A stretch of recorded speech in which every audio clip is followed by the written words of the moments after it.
Обвинителството собира докази за трагедијата во Кочани, каде во дискотеката Пулс животот го загубија 59 млади луѓе.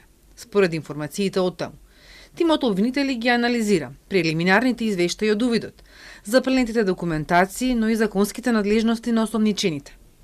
Закони и прописи постоеле на хартија, но досега не пронашле ниту еден кој бил почитуван. Ова за српска политика го изјавил државниот обвинител Љупчо Коцевски. Според него, станува збор за општа ерозија на системот, култура на непочитување на законот и правилата, но и длабока системска корупција. Сите докази досега упатуваат на сомневање за основно кривично дело тешки дела против општата сигурност поради директно загрозување на животот и телото на лица, за што е предвидена казна до 20 години. Се истражуваат и давање и примање мито, незаконитости во набавката на пиротехнички средства, како и неколку други кривични дела. Ќе одговараат и тие кои со неработење и непочитување на службените должности сносат дел од вината за катастрофата. Предолго се толерирало непочитување на законот, а исходот е поразувачки за сите нас. Сега сите бараат правда и правдата мора да биде задоволена.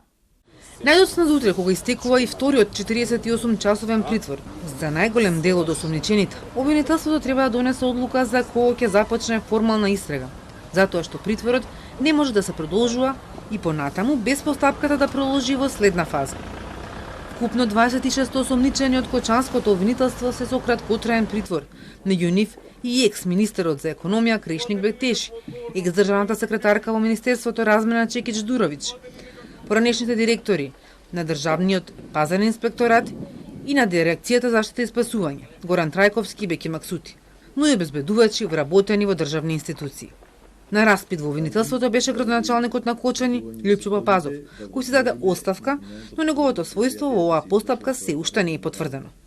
Дополнително од вчера, во 30-дневен притвор се уште 7 полициски службеници, поранешни началници и инспектори во Штип и Кочани.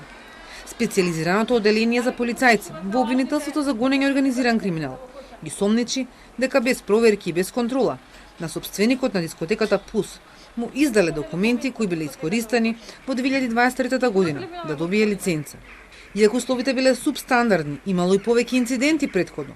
Дале согласност дека кабарето ги исполнува условите за сообраќај, јавен ред и мир, соопштија вчера од полицијата и обвинителството.